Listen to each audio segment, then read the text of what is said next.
हाँ जी। राधे राधे दोस्तों। तो आज की इस वीडियो में सॉल्व कराने वाले हैं आरआरबी ग्रुप डी। अभी जो 11 अगस्त 2026 का पेपर हुआ है वही पेपर सॉल्व करा रहे हैं। जैसा कि पहला क्वेश्चन दिया है इसमें, किसी आंकड़ों का बहुलक और माध्यिका क्रमशः 87.5 और 86 है। आंकड़ों का माध्य क्या है? क्या बताना है आपको? आंकड़ों का माध्य बताना है। तो आपके लिए एक फार्मूला होता है, बहुलक बराबर होता है, क्या होता है, 3 माध्यिका माइनस 2 माध्य। ठीक है, ये आपका फार्मूला होता है। अब यहाँ बहुलक का मान दिया है, कितना दिया है? ठीक है, बहुलक और माध्यिका, बहुलक कितना है? 87.5, इसको रख देना, इक्वल टू 3 इंटू माध्यिका कितनी दिया है? ठीक है, कितना है? 86। तो यहाँ 86 रख देना, माइनस 2 माध्य। ठीक है, अब यहाँ आ जाएगा 87.5 इक्वल टू 3 से गुणा करेंगे, 3 6 18, 3 8 24 से 25 माइनस 2 माध्य। अब इसको इधर उठाएंगे, क्या आ जाएगा? 87.5 माइनस 258 इक्वल टू माइनस का 2 माध्य। अब इसमें क्या करना है? 87 घटा देना है। जैसे हम इसको घटाएंगे 87.5, ठीक है, 10 में 5 गया 5, यहां बचेगा 7, 7 में 7 जाएगा 0, इससे उधार लेंगे, क्या हो जाएगा? 15, 15 में से 8 गया 7, 1 कितना आ गया? 170.5 बराबर क्या दिया? बड़ी संख्या का क्या माइनस है, तो चिन्ह किसका लगेगा? माइनस का, -2 मान। अब माइनस माइनस कट जाएगा, 2 से इसको काट देंगे, 2 8 16, 1 बचा, 2 पंजे 10, फिर 2 दूनी 4, 2 पंजे 10, माध्य बराबर क्या आ गया आपका? 85.25। यही आ जाएगा आपका आंसर। कौन सा ऑप्शन है? Option number A. तो यहाँ पर दूसरा क्वेश्चन दिया है, सीमा ने एक निश्चित कीमत पर एक मोबाइल और लैपटॉप खरीदा। उसने मोबाइल को 10% लाभ पर और लैपटॉप को 25% लाभ पर बेचा। उसने पाया कि मोबाइल का क्रय मूल्य लैपटॉप के विक्रय मूल्य के बराबर है। उसका लाभ प्रतिशत ज्ञात कीजिए। उसने क्या पाया है? जो मोबाइल का क्रय मूल्य है वो लैपटॉप के विक्रय मूल्य के बराबर है, तो उसका लाभ प्रतिशत बताना है। तो हम मान लेंगे, क्या मानेंगे? माना मोबाइल का, क्या माना? मोबाइल का क्रय मूल्य हम कितना मान लेंगे? 100 है। हमने मोबाइल का क्रय मूल्य 100 मान लिया, लेकिन मोबाइल को 10% लाभ पर और लैपटॉप को 25% लाभ पर बेचा। अब इसका जो विक्रय मूल्य आ जाएगा, क्या आ जाएगा? विक्रय मूल्य वो कितना आ जाएगा? मोबाइल का 10% लाभ हो रहा है तो 110 आ जाएगा। लेकिन क्वेश्चन में क्या बोला है? मोबाइल का क्रय मूल्य लैपटॉप के विक्रय मूल्य के बराबर है। यानी कि जो मोबाइल का क्रय मूल्य है यही हमारा यहाँ पर क्या निकलेगा? लैपटॉप का जो विक्रय मूल्य होगा उसके बराबर होगा। ठीक है, तो लैपटॉप विक्रय मूल्य हमारा क्या मान लेंगे? 100। जो क्रय मूल्य है वह हमारा विक्रय मूल्य हो जाएगा। अब यहां से हम क्या निकालेंगे? लैपटॉप का क्रय मूल्य पहले निकालेंगे। ठीक है, लैपटॉप का क्रय मूल्य हम क्या मान लेंगे? X है। उसके बाद 25% लाभ पर बेच रहा है तो क्या हो जाएगा? 125 बटे क्या हो जाएगा? 100 इक्वल टू क्या दिया है? विक्रय मूल्य हमारा 100 के बराबर है। अब 25 पंजे 125, 25 चौका 100, 5 से काट देंगे, 5 दूनी 10, 0, तो X के बराबर क्या आ जाएगा? 20 चौक 80। ये हमारा क्या आ गया? क्रय मूल्य, लैपटॉप का क्रय मूल्य कितना आ गया? 80 आ गया। अब यहाँ पर आपको ध्यान देना है, पूछा क्या है? उसका लाभ प्रतिशत ज्ञात कीजिए। अब हमारे पास कुल क्रय मूल्य कितना आ जाएगा? ये तो मोबाइल का है, ये लैपटॉप का है, तो कितना हो जाएगा? ये 180 कुल विक्रय मूल्य कितना हो जाएगा, 0, 1, 210। कितना हो गया, 210। अब आपसे लाभ प्रतिशत पूछा है, तो यहां से यहां तक कितने का लाभ हुआ, 0, 11 में 60 गया 3, ठीक है। कितने को हो रहा है, 30 का लाभ हो रहा है, तो हम निकाल देंगे प्रतिशत लाभ। क्या होता है, लाभ इंटू 100 अपान में क्रय मूल्य। क्रय मूल्य कितना है हमारा, 180। अब जो कटे काट देना है, 3 एकम 3, 3 छंग 18, 2 तिहाई 6, 2 पंजे 10, 1 0। भाग देंगे, 3 एकम 3, कितना बचा, 3 छंग 18, 2 20 बटा 3%, 16 सही, 2/3। यही आ जाएगा आपका आंसर। कौन सा ऑप्शन है, ऑप्शन नंबर बी। तो यहाँ पर तीसरा क्वेश्चन दिया है, शिवा 8% प्रति वर्ष साधारण ब्याज पर 5 वर्षों के लिए 12,000 रुपए उधार लेता है। वह तुरंत इस राशि को किसी अन्य व्यक्ति को 10% प्रति वर्ष की दर से 5 वर्षों के लिए उधार दे देता है। इस लेन देन में उसका लाभ प्रतिशत ज्ञात कीजिए। क्या बताना आपको, लाभ प्रतिशत। तो हम यहाँ से क्या निकाल देंगे, पहले यस आई निकाल देंगे, जो साधारण ब्याज आएगा, ठीक है। क्या आ जाएगा, मूलधन आपका देखिए कितना उधार ले रहा है, 12,000 रुपए ले रहा है।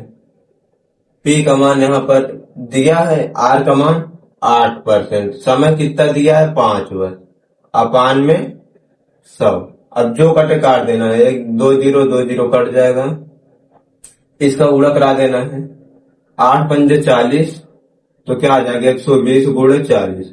जैसे हम गुणा कराएंगे, 1 0, फिर 4 दूनी 8 और 4 एकम 4, 1 0 लगा देना, कितना आ गया, 4800 रुपए। फिर ऐसे हम दूसरा निकाल देंगे ऐसा ही, ठीक है। दूसरा क्या आ जाएगा, 12,000 दिया है, इंटू आर का मान कितना कर रहा है, 10% प्रति वर्ष। अभी तक कितना था 8, अब क्या कर दे रहा है, 10%, इंटू समय कितना है, 5 वर्ष, अपान में 100। 2 0 2 0 कट जाएगा, गुणा करा दे, क्या आ जाएगा, ये आ जाएगा 12, 120, 10 कराएंगे 5, अब 12 पंजे 7, 1 2 0 लगा दें, कितना आ गया, 6,000। यानी कि यहाँ पर आ गया 4800, यहाँ आ गया 6,000। अब यहाँ से यहाँ तक कितने का लाभ हुआ, कितने का लाभ हुआ, 1200 का लाभ। कितने का हुआ, 1200 का। तो पूछा कि प्रतिशत लाभ, तो हम निकाल देंगे प्रतिशत लाभ बराबर क्या होता है, जो लाभ होता है उसको लिख देंगे, इंटू 100 अपान में लाभ कहां से हो रहा है, ये 4800 से हो रहा है, तो नीचे लिख देंगे 4800। अब 2 0 2 0 कर दे, 12 कम 12, बच्चों को 48, 4 से काटेंगे, 4 दूनी 8, 4 पंजे 20, कितना आ जाएगा, 25% का लाभ होगा। Option number C. तो यहाँ पर 4 नंबर क्वेश्चन दिया है, 21 और 189 के बीच माध्य समानुपाती ज्ञात कीजिए। क्या बताना है, माध्य समानुपाती। कितने लोग इसको देख कर डर जाते हैं, यहाँ पर क्या लिखा है, माध्य भी लिखा है और समानुपाती। यानी कि जब भी आपको माध्यानुपात होता है, क्या होता है, माध्यानुपात निकालना हो, तो इसके लिए फार्मूला होता है क्या, माध्यानुपात बराबर होता है आपका रूट में क्या होता है, a इंटू बी। अब a का मान हमारे पास यहाँ दिया है, कितना दिया है, 21, b का मान दिया है 189। अब इसे क्या करना है, सॉल्व कर देना है। अब इसका गुणा करा देना, चाहे हम इसको क्या लिख सकते हैं, 21 को क्या लिख सकते हैं, 7 गुणे 3, और इसको हम क्या लिख सकते हैं, इसको हम 3 गुणे क्या लिख सकते हैं, 3 गुणे 3 तिरिक्का 63 लिख सकते हैं। क्या लिख सकते हैं, 3 गुणे 63। अब फिर हम इसको क्या लिख सकते हैं, जैसे यहाँ पर लिखा है 7 गुणे 3 गुणे 3, इसको हम क्या लिख सकते हैं, 3 3 तिरिक्का 9, 9 7 63, ये लिख सकते हैं। अब यहाँ पर देखना है हमारा जोड़ा बन जाएगा, एक जोड़ा ए, एक जोड़ा ए, एक ए, यानी कि ए स्क्वायर हो जाएगा, ये भी स्क्वायर, ये भी स्क्वायर। तो हम रूट से बाहर हमारा आ जाएगा, क्या आ जाएगा, 1 3, फिर ये भी 3 और ये 7। अब गुणा करा देंगे, 3 3 9 7 63, यही आ जाएगा आपका क्या, माध्यानुपात। कौन सा ऑप्शन है, ऑप्शन नंबर डी। तो यहाँ पर पांचवा क्वेश्चन दिया है, एक बेलन की त्रिज्या में 20% की कमी की जाती है जबकि उसकी ऊंचाई में 40% की वृद्धि की जाती है, इसके आयतन में प्रतिशत परिवर्तन कितना है? क्या बताना है? आयतन में कितना परिवर्तन होगा। तो जो बेलन का आयतन होता है, बेलन का आयतन क्या होता है? पाई आर स्क्वायर एच। बेलन का आयतन क्या होता है? पाई आर स्क्वायर एच। अब बोल क्या रहा है? त्रिज्या में 20% की कमी करता है। जब भी ऐसा पूछ रहा है तो हमको वैसे नहीं करना है। एक आपको याद रखना क्या होता है? ए प्लस बी प्लस ए इंटू बी अपान 100। यही आपको याद रखना। अगर यहाँ क्या हो रहा है? वृद्धि हो रही है, प्लस कर देंगे, नहीं माइनस कर देंगे। ठीक है, अगर यहाँ वृद्धि हो रही है तो ये प्लस रहेगा, नहीं यहाँ माइनस आ जाएगा, यहाँ भी माइनस आ जाएगा। यही आपको ध्यान रखना है। अब पहले हम क्या कर रहे हैं? 20% त्रिज्या में कमी कर रहा है। त्रिज्या क्या होता है? R square. तो हम यहाँ पर क्या लिख देंगे? यानी कि एक बार 20 कमी कर रहा है, फिर 20 की कमी कर रहा है, तो हम इसको क्या लिख सकते हैं? -20 फिर -20 प्लस 20 गुणे 20। अब माइनस माइनस क्या हो गया? यहाँ प्लस हो जाएगा, अपान में सब। 1 0 2 0 दोनों क्या कट जाएगा। अब 20 20 क्या हो जाएगा? 40%। क्या आ जाएगा? माइनस का 40 प्लस 2 दूनी 4, कितना आ जाएगा टोटल? 36%। क्या हो गई? कमी। बड़ी संख्या में माइनस है तो इतने की हमारी क्या आ गई? त्रिज्या में कमी। कितना? कुल मिलाकर 36%। अब यहाँ पर क्या दिया है? उसकी ऊंचाई में 40% की वृद्धि हो जाती है। अब फिर से आपको एक फार्मूला लगाना है, ये वाला। ए का मान क्या दिया? -36% प्लस कितने की वृद्धि हो रही है? 40 की, फिर प्लस यहाँ -36 गुणे 40 अपान में 100। अब जो कटे काट देना है। ठीक है, जैसे हम इसको सॉल्व करेंगे क्या आ जाएगा? यहाँ आ जाएगा 4, यहाँ प्लस माइनस कितना हो जाएगा आपका? माइनस आ जाएगा। 1 0 से 1 0 हम काट देंगे, 4 से गुणा करा देंगे, 4 6 24, 4 3 12 2 14 अपान में क्या आ जाएगा? 10। अब जैसे हम इसको यहाँ पर 10 है, अगर हम इसको 10 हम ना लिखना चाहते हैं तो क्या आ जाएगा? यहाँ पर 14.4। अब इसमें से इसको हमको घटा देना है। ठीक है, जैसे हम इसको घटा देंगे तो आपका आंसर क्या आ जाएगा? यहाँ पर इसमें से 4 माइनस करेंगे तो क्या आ जाएगा? यहाँ पर 4.01 क्या आ जाएगा? 10.4%। क्या होगी? जब माइनस आगे आ जाएगा तो कमी होगी। क्या होगी? कमी। 10.4%। कौन सा ऑप्शन है? Option number A.